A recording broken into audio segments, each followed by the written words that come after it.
Halo, selamat datang di channel S Spoiler Movie. Jadi di kesempatan kali ini saya akan meringkas alur movie yang mengisahkan tentang seorang remaja yang hanya hidup berdua bersama adiknya yang sakit keras. Dikarenakan adiknya yang sakit keras dan harus segera dioperasi, sang kakak pun harus berjuang bukan hanya untuk menyambung hidup, tetapi juga untuk kesembuhan adiknya. Film inspiratif yang akan saya ceritakan kali ini berjudul Nice View. Jadi langsung saja kita masuk ke alur ceritanya.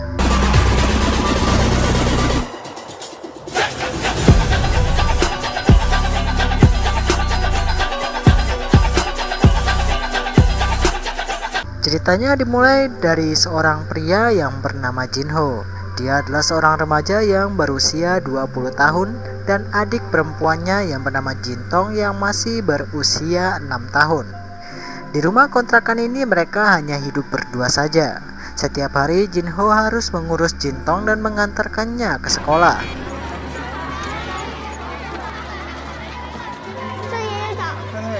Di hari itu setelah mengantar adiknya, Jinho pun pergi ke dokter spesialis untuk melihat perkembangan penelitian dokter yang menangani kasus adiknya. Diceritakan di sini Jintong yang masih berusia 6 tahun mengalami kelainan di jantung dan paru-parunya, sehingga nafasnya sering sesak ketika tekanan udara rendah. Penyakit Jintong adalah penyakit keturunan dari almarhum ibunya. Dulu ketika Jintong masih kecil, ibunya juga sempat dirawat di rumah sakit yang sama. Kemudian sang ibu pun harus meninggal dunia dikarenakan sakit yang sama. Jinho yang masih belasan tahun saat itu sudah menjadi tulang punggung keluarga dan harus berjuang demi kesembuhan adiknya. Sedangkan ayahnya lebih memilih untuk pergi meninggalkan mereka berdua. Di sini dokter pun berkata jika kondisi Jintong bisa semakin memburuk ketika usianya menginjak 8 tahun. Oleh karena itu dokter pun menyarankan agar Jinho untuk segera mengoperasi adiknya secepat mungkin. Sebenarnya Jinho pun sangat ingin mengoperasi adiknya, tetapi Jinho tidak mempunyai uang yang cukup. Sedangkan biaya yang diperlukan tidaklah sedikit. Sebelumnya Jinho bekerja sebagai seorang pembersih kaca di gedung pencakar langit. Namun dikarenakan pekerjaannya itu sangat berbahaya, Jinho pun memutuskan untuk berhenti. Kemudian Jinho bekerja dengan membuka usaha reparasi elektronik yang penghasilannya tidak seberapa. Namun apa boleh buat, Jinho punya pengalaman bertahun-tahun di dunia reparasi barang elektronik dan sudah bertahun-tahun dia jalankan. Jinho pun sering membenarkan televisi di panti jompo yang berada dekat dengan kontrakannya. Panti itu diurus dan dijalankan oleh Pak Liang dan istrinya yang bekerja sebagai karyawan di sana. Setelah menjemput Jintong, mereka pun harus melihat pemberitahuan untuk membayar uang sewa apartemen. Dikarenakan sudah 1 bulan mereka menunggak pembayaran. Pada malam itu dia mendapatkan telepon dari temannya yang bernama Ziyong. Temannya itu bekerja di sebuah gudang. Ziyong memanggil Jinho bermaksud untuk memperlihatkan segunung tumpukan ponsel bekas yang sudah tidak terpakai. Ziyong pun mengatakan jika semua barang elektronik ini ditinggalkan oleh seorang pengusaha ekspor-impor yang saat ini sedang dipenjara dikarenakan dia masih hutang sewa gudang selama 2 tahun. Pihak gudang pun menyita semua barangnya. Gudangnya pun direncanakan akan dikosongkan. Jadi Ziyong pun menawarkan Jinho untuk mengambil semua ponsel itu dengan harga 100.000 yuan. Ziyong yakin di tangan Jinho ponsel ini bisa diperbaiki dan dijual lagi sehingga Jinho bisa mendapatkan keuntungan yang besar dari itu. Sepulangnya dari gudang itu, Jinho pun langsung memeriksa berkas uji kualitas dari ponsel tersebut, yang dimana rata-ratanya tidak lolos quality control. Dia pun mencoba untuk memperbaikinya dikarenakan Jinho mempunyai keahlian di bidang elektronik, khususnya ponsel, hingga akhirnya ponsel itu pun berhasil untuk ia perbaiki.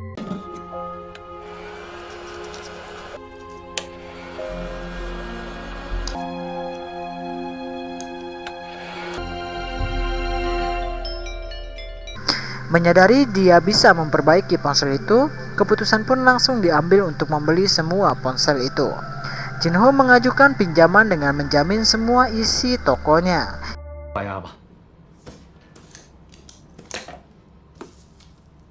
Hingga pada keesokan paginya dia pergi ke pusat penjualan elektronik untuk menawarkan produk yang berhasil dia hidupkan itu. Sambil menawarkan, dia pun iseng-iseng menghitung jumlah keuntungan yang akan dia raih. Estimasi keuntungannya sebesar 900.000 yuan. Itu adalah jumlah yang sangat banyak dan cukup untuk mengoperasi adiknya. Dia juga bisa meningkatkan taraf hidup dan meningkatkan bisnisnya kelak. Jinho terlihat sangat percaya diri, semangat menggebu-gebu karena baru saja menemukan tambang emasnya.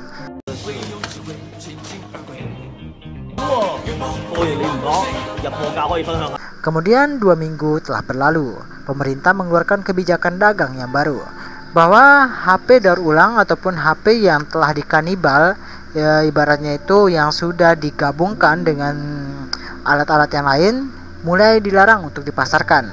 HP-HP yang telah terlanjur beredar akan disita dan penjualnya akan ditangkap. Tentu saja kebijakan ini merugikan Jinho yang baru saja memulai bisnisnya. Dia baru bisa menjual beberapa unit saja, sedangkan di dalam gudang ponsel itu masih sangat banyak. Ia pun harus putar otak kembali. Jinho pun pergi ke kantor pusat Shining Electronic, produsen HP yang Jinho beli. Dia bertemu dengan seorang manajer yang bernama Liping. Jinho menawarkan Liping untuk menawarkan suku cadang ponsel yang dia pulihkan, karena ada market besar di pasar internasional dan bisnis ini akan menjadi rantai industri, ujarnya Jinho. Namun Liping pun menolak karena menilai bahwa Jinho, si tukang servis HP ini, tidak akan bisa lolos uji quality control. Jinho pun bersikeras bahwa suku cadangnya akan lolos uji coba. Dengan setengah hati, Liping pun menantang Jinho untuk melihat kemampuannya. Sepulangnya dari kantor Shining Electronic, Jinho pun memulai untuk membongkar komponen ponsel bekas itu, kemudian memastikan semua komponen bisa berfungsi dengan baik. Jinho memisahkan setiap komponen originalnya seperti LCD, motherboard, RAM, kamera, dan sampai komponen terkecil seperti kapasitor, resistor, dan lain sebagainya. Jinho memang tidak bersekolah tinggi, tetapi dengan ketekunan dan kesabaran ia yakin ia bisa melakukannya. Selain itu, dia harus membuat buku panduan untuk pembongkaran ponsel tipe itu. Karena setelah semuanya selesai, dia bisa merekrut orang untuk bekerja dengannya. Hari demi hari dilalui dengan bekerja keras. Tentu saja itu bukanlah hal yang mudah, butuh kesabaran yang sangat ekstra. Tapi dengan ketekunan akhirnya semuanya selesai dilakukan, lengkap dengan buku panduannya. Uji kualitas suku cadang pun dilakukan.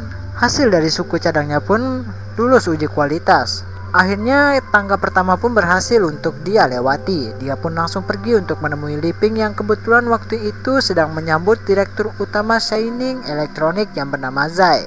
Jinho memberitahu jika suku cadangnya berhasil dari ulus uji dan mengingatkan kesepakatan yang kemarin pernah mereka bicarakan, bahwa jika Jinho berhasil lolos uji kualitas, Liping akan membeli suku cadang yang ia butuhkan. Namun Liping mengatakan bahwa dia tidak pernah mengatakan itu. Ia pun menyuruh Jinho agar berhenti mengganggunya. Ditambah lagi Liping meragukan Jinho dikarenakan usianya yang masih 20 tahun. Jinho tidak patah semangat. Jinho pun menunggu Pak Zai sebagai direktur utama di lift berikutnya. Dia nekat menawarkan proposal yang sama kepada Pak Zai dan meminta waktu untuk 10 menit menjelaskan tentang bagaimana rencana Jinho ke depannya. Pak Zai berkata dia sedang buru-buru dikarenakan akan keluar kota dengan menaiki kereta api dan akan kembali sekitar sebulan lagi. Jinho tidak bisa menunggu selama itu. Jinho tidak menyerah begitu saja. Dia memutuskan untuk mengejar Pak Zai dan mengikutinya sampai ke kereta. 30 menit lagi keretanya akan segera berangkat. Jinho pun berusaha untuk mengejar waktu sebisanya dengan mengaiti skuternya dengan mengambil jalan pintas menuju ke stasiun kereta api. Jinho sampai mengalami kecelakaan, namun dia tidak peduli dengan lukanya. Dikarenakan motornya macet, dia pun memutuskan untuk meninggalkan motornya itu. Dengan berlari, ia pun menuju ke stasiun kereta api. Saat akan menyeberang, dia pun sempat tertabrak oleh mobil karena menyeberang sembarangan.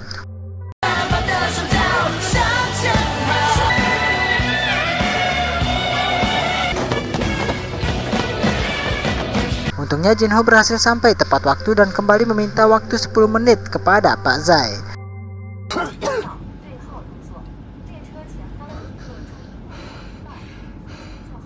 Setelah mendengarkan presentasi dari Jinho, Pak Zai pun mengatakan bahwa Jinho tidak akan bisa menyelamatkan semua bagian dari ponsel itu.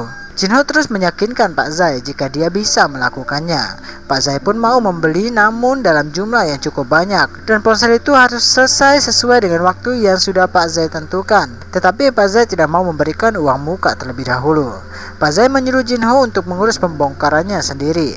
Bahkan Pak Zai tidak menyediakan pabrik ataupun pekerja untuk Jinho. Resikonya jika suku cadang yang gagal uji coba kualitas, Pak Zai pun tidak akan memberikan 1% pun dan tidak peduli berapapun yang Jinho keluarkan untuk proyek ini. Tanpa pikir panjang, Jinho pun menyetujui perkataan Pak Zai, dan Pak Zai memberikan kartu nama Living jika dia sudah siap. Tentu saja perjanjian ini sangatlah bersiko. Jika dia berhasil, dia memang akan menjadi jutawan, tetapi jika dia gagal, dia akan kehilangan segalanya. 你多大来的深圳25岁，我刚来深圳的时候，硕士毕业就来了。他差不多大，一转眼这小渔村就该别老跟我这儿使似的，把方案做。 Dikarenakan motornya rusak, Jinho pun harus berjalan kaki dari stasiun yang jauh ke tempat sekolah adiknya untuk menjemput adiknya. Waktu pun telah larut malam, Jinho pun sampai di sekolah adiknya. Untungnya ada penjaga sekolah yang baik yang kebetulan tinggal di sana. Melihat kakaknya yang luka-luka, Jintong pun menangis dan sedih. 你别骑这么快，很危险吗？不疼，知道了，回家吧。去医院。不用吧。 Kemudian Jinho pun menemui Pak Liang dan meminta agar Pak Liang mau untuk menjadi pengawas pabriknya, dikarenakan tidak ada orang lain yang bisa membantunya. Di sini Pak Liang menolak dikarenakan hal itu sangatlah berisiko dan mengatakan agar Jinho jangan mengambil sebuah risiko yang sangat besar, dikarenakan dia akan kehilangan segalanya. Tapi dikarenakan Jinho memberikan alasan jika dia membutuhkan uang yang banyak untuk operasi adiknya, hati Pak Liang pun melunak dan bersedia untuk membantu Jinho. Jika proyek ini berhasil, maka Jinho akan mendapatkan uang sekitar 800.000 yuan dalam waktu 4 bulan. Sementara itu, dikarenakan Jinho tidak bisa membayar hutang pinjamannya, Jinho pun harus merelakan semua barang di tempat usahanya disita. Motor satu-satunya pun harus dijual untuk mendapatkan uang tambahan. Selanjutnya dia pergi menemui temannya yang bernama Yue untuk mendapatkan pekerjaan. Setelah memohon-mohon, Yue pun mengizinkan Jinho untuk bekerja di sana sebagai pembersih gedung kaca pencakar langit. Beberapa hari kemudian, Jinho dan Pak Liang pun pergi untuk mencari tempat sebagai pabrik mereka, dan didapatkanlah sebuah kontainer yang sudah berdebu. Jinho pun setuju dengan harga sewa sekitar 3.000 yuan sebulan. Bersama Pak Liang, mereka berdua pun membersihkan dan menata barang-barang yang akan dikerjakan di kontainer itu. Setelah bahan baku sudah dipindahkan dari gudang, tinggallah satu lagi, yaitu mereka membutuhkan pekerja. Kemudian scene pun berganti di sebuah tempat pencari kerja. Di sana terlihat sangat banyak orang-orang yang sedang mengantri untuk mendapatkan pekerjaan. Namun menurut agen tenaga kerja di tempat itu, tidak ada orang yang mau bekerja dengan gaji yang minim. Ditambah lagi kalau bonus yang diterima baru akan diberikan ketika proyeknya telah selesai.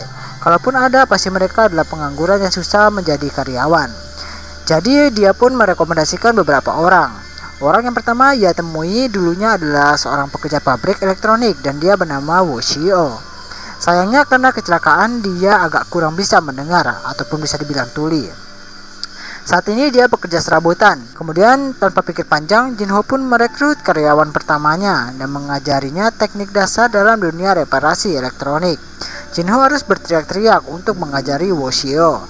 Dan yang kedua adalah Zhang Langhao. Dia dulunya adalah manajer tinju profesional, tapi dikarenakan dia menghajar seseorang, dia pun akhirnya harus dipenjara. Dia terlihat agak aneh, tetapi dengan sabar Jinho pun bisa mengajarkannya. 而且拆板先拆奖励，这不拆手花率很高的，大哥。我以后一定注意。多拆几本就好了。350多，350多。 Selanjutnya dia adalah seorang pria yang makan tidurnya di warnet dan sibuk bermain game. Namun sekarang dia sudah tobat dan ingin mencari pekerjaan dikarenakan dia ingin menikahi seorang perempuan. Dan pria itu bernama Kyle. Dia pun memohon kepada Jinho untuk mengajak temannya yang merupakan teman soulmate-nya yang bernama Liu yang memiliki motivasi yang hampir sama. Ketika di training, yang lain fokus mendengarkan sedangkan Liu malah tidur. Hingga sesuatu yang tidak disangka pun datang. Melihat jumlah karyawannya yang masih kurang, Jinho pun mulai kebingungan. Namun tak lama kemudian Pak Liang membawa beberapa penghuni panti jompo yang katanya ingin membantu Jinho. Walaupun mereka jompo, tetapi pengalaman kerja mereka bisa diandalkan. Patwa ini yang dulunya tukang servis jam, dan dia memperlihatkan keahliannya kepada Jinho dan semua orang yang berada di tempat itu. Hingga singkat cerita, pabrik komponen elektronik Nesview pun akan beroperasi dengan pekerja-pekerja itu. Seperti yang direncanakan untuk membantu operasional pabriknya, Jinho pun harus bekerja di siang hari untuk mendapatkan uang tambahan untuk memberi gaji kepada karyawan-karyawannya. Dan dia bekerja sebagai pembersih kaca gedung pencakar langit. Tentu juga punya risiko yang sangat tinggi. Jika salah-salah, nyawa bisa menjadi taruhannya. Sementara itu, adiknya yang bernama Jintong pun masih belum membaik. Dia harus mengkonsumsi obat yang sama setiap harinya. Yang bisa Jinho lakukan cuma menghibur adiknya supaya tidak bersedih. Jinho mengatakan selama kita bekerja keras tidak ada yang mustahil. Hingga sebulan kemudian Jinho dan Pak Liang kedatangan seorang pria. Dia menawarkan Jinho untuk menjual ponselnya untuk diambil logam dari komponen yang bisa mereka jual lagi. Namun Jinho menolak dikarenakan itu sebuah hal yang ilegal. Orang itu pun pergi dengan tangan kosong. Sebulan kemudian Liu marah kepada Jinho dikarenakan gajinya dipotong. Jinho pun mengatakan jika jam kerjanya Liu lebih sedikit dari bulan lalu dan Liu pernah bolos 5 hari tanpa pemberitahuan. Kemudian Liu pun memberikan pembelaan jika dia tidak masuk dikarenakan dia mabar bareng teman-temannya.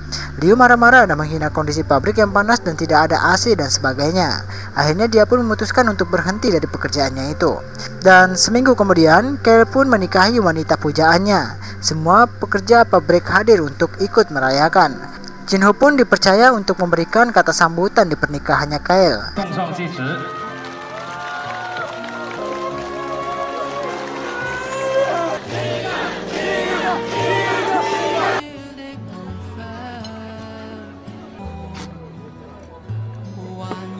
Di kesempatan itu terus hadir juga Liu. Kemudian Liu pun mendekati Jinho, bermaksud untuk minta maaf dan ia ingin kembali bekerja bersama Jinho. Jinho pun akur kembali dengan Liu dan ia pun diterima untuk bekerja kembali bersamanya. Sepulangnya dari pesta pernikahannya Kale, Jinho dan adiknya melihat ada sepucuk kertas yang berisi jika kontraknya sudah 3 bulan tidak dibayar. Di dalam surat itu, Jinho dan adiknya sudah tidak diizinkan lagi tinggal di tempat itu. Jinho harus membayar uang sewa selama 3 bulan agar bisa mengambil semua barangnya. Dan pemilik kontrakan telah mengganti kunci pintunya. Karena tidak punya tujuan lagi, pada malam itu Jinho harus meminta bantuan kepada istri Pak Liang supaya Jintong bisa tidur di sana. Jinho yang sudah mulai putus asa dan sedang membutuhkan duit, Jinho pun mencoba untuk menghubungi Ziong untuk menagih hutang. Dikarenakan nomornya yang tidak bisa dihubungi, Jinho pun memutuskan untuk mencari Ziong. Setelah mencari di tempat kerja dan apartemennya, Jinho tetap tidak menemukan keberadaan Ziong. Akhirnya Jinho pun pergi ke tempat Ziong biasa bermain judi. Dan benar saja Jinho langsung marah-marah dikarenakan menemukan temannya yang sedang bermain judi. Dia menagih hutangnya yang sudah lama tidak dibayar. Duit yang dikasih Ziong pun tidak cukup. Jinho pun kesal dikarenakan 2 tahun yang lalu Ziong meminjam uang dengan alasan ibunya yang sedang sakit. Namun ternyata uang itu dibuat untuk bermain judi. Sepulangnya dari tempat Ziong, Jinho pun menuju ke tempat Pak Liang untuk beristirahat. Namun dikarenakan tidak bisa terus-menerus tinggal di Pati Jombo itu, mereka pun pindah ke pabrik untuk sementara tinggal di sana. Jinho tidak tega membiarkan Jintong tidur di situ. Kemudian Jinho pun mulai menyekat kamar tidurnya Jintong dengan menggunakan tumpukan kotak ini. Dan hal itu adalah cobaan terberat bagi Jinho. Jinho terlihat bersedih dan ia berpikir jika seharusnya adiknya yang sakit bisa beristirahat di tempat tidur yang nyaman. Tapi karena keadaan ini, Jinho pun harus melihat adiknya tidur di pabrik. Sambil melihat adiknya, dia pun berpikir inilah alasannya jika dia tidak bisa berhenti dan menyerah. Setiap harinya dia tetap ikut bekerja sebagai pembersih kaca gedung pencakar langit. Hingga pada malam harinya dia harus begadang untuk mengerjakan ketertinggalan produksinya. Jinho hanya mempunyai waktu tidur yang sedikit. Beberapa hari kemudian, pada malam itu ketika jam istirahat, Jintong membangunkan Jinho dikarenakan ada suara ribut di luar. Kemudian saat Jinho memeriksa keluar, Jinho pun kaget karena menemukan pemuda yang beberapa bulan lalu mendatanginya sedang mencuri ponsel bekas miliknya. Ketika melihat Jinho, mereka pun buru-buru kabur. Jinho tidak mau melepaskan barangnya begitu saja. Jinho pun berusaha untuk mengejar truk itu dan berhasil masuk ke dalamnya. Namun Jinho harus terlempar dari truk dan membuat jari tangannya patah.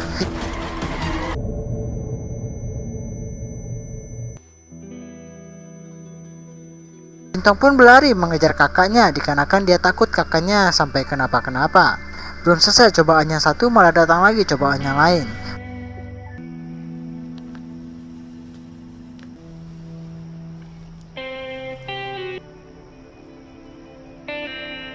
Jinho dibawa ke rumah sakit supaya tulang jarinya terselamatkan. Sedangkan pemuda itu dan rekannya berhasil ditangkap polisi. Untungnya barang curiannya pun berhasil ditemukan kembali. Petugas ini pun berkata agar lain kali jangan melakukan aksi gila seperti itu. Dan polisi itu pun mengingatkan Jinho, kenapa juga mempertahankan ponsel bekas yang tidak sepadan jika sampai dia harus meninggal dan membiarkan adiknya hidup sendirian. Jinho pun termenung dan berkata di dalam hatinya jika ponsel bekas inilah jalan satu-satunya untuk menyelamatkan adiknya. Esok harinya, meskipun dalam keadaan jari tangan yang telah patah, Jinho tetap bekerja sebagai pembersih kaca.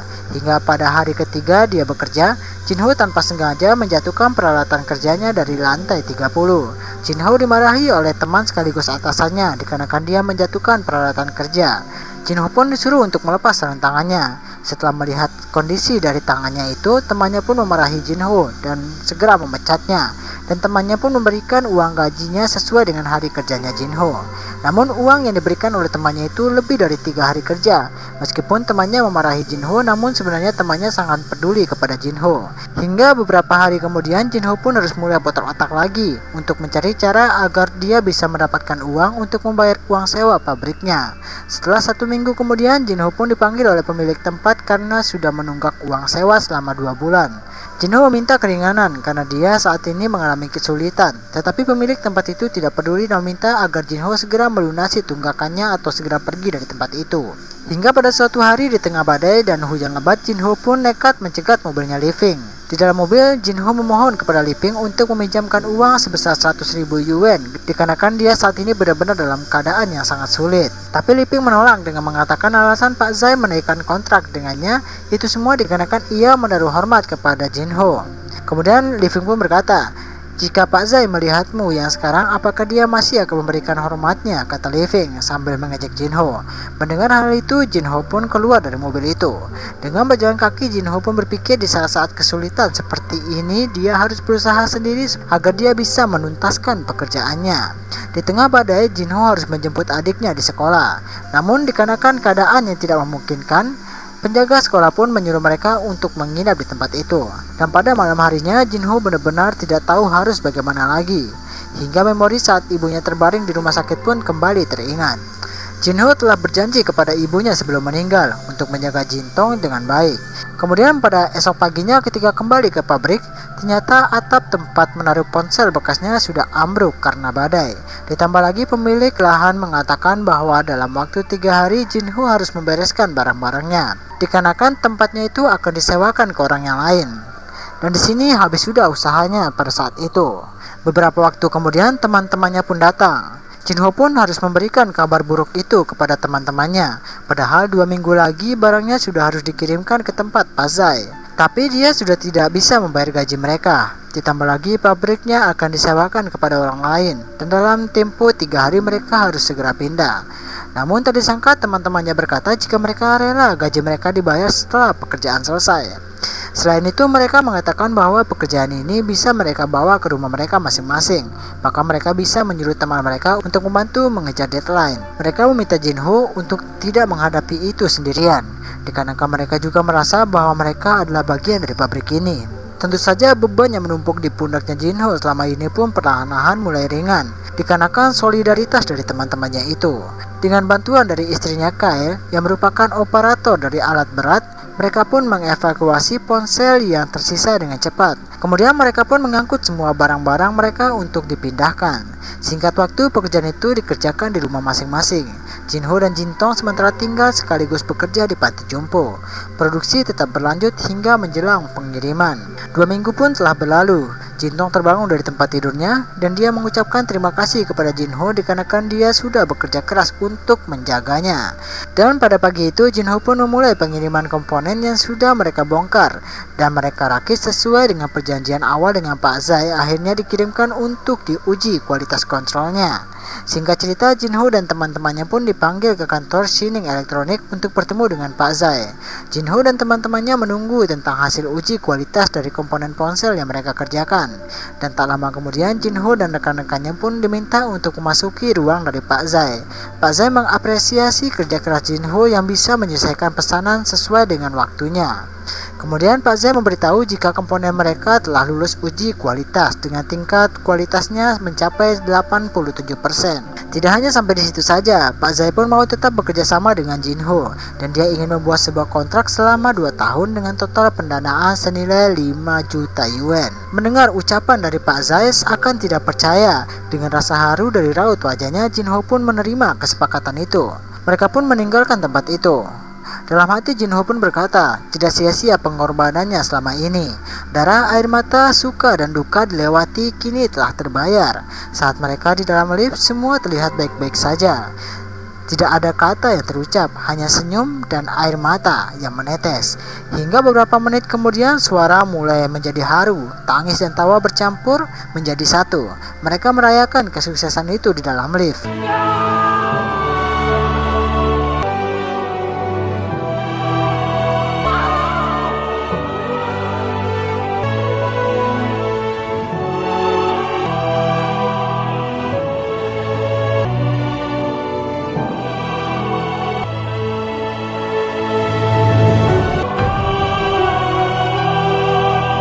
Setahun kemudian, operasi Jintong pun sukses dan dia bisa tumbuh normal dan sehat. 6 tahun kemudian, Jinho pun menjadi CEO Nestview Electronic, anak dari perusahaan Sining Electronic. Pimpinan pendiri pun diperkenalkan di depan publik sebagai CEO termuda. Dan pesan moral yang diambil dari film ini ialah sesuatu itu memang selalu tampak mustahil sebelum itu berhasil dilakukan. Teruslah bekerja keras karena selama kita bergerak, tidak ada yang tidak mungkin. Kadang hidup memang berjalan di luar nalar, tapi teruslah berjuang, dikarenakan biasanya potensi terbesar akan keluar di saat kita menghadapi tekanan masalah yang sangat besar. Oke, mungkin cuma segini saja yang bisa saya sampaikan, kurang lebihnya saya mohon maaf. Jangan lupa untuk di like, komen, dan subscribe. Terima kasih dan sampai jumpa lagi.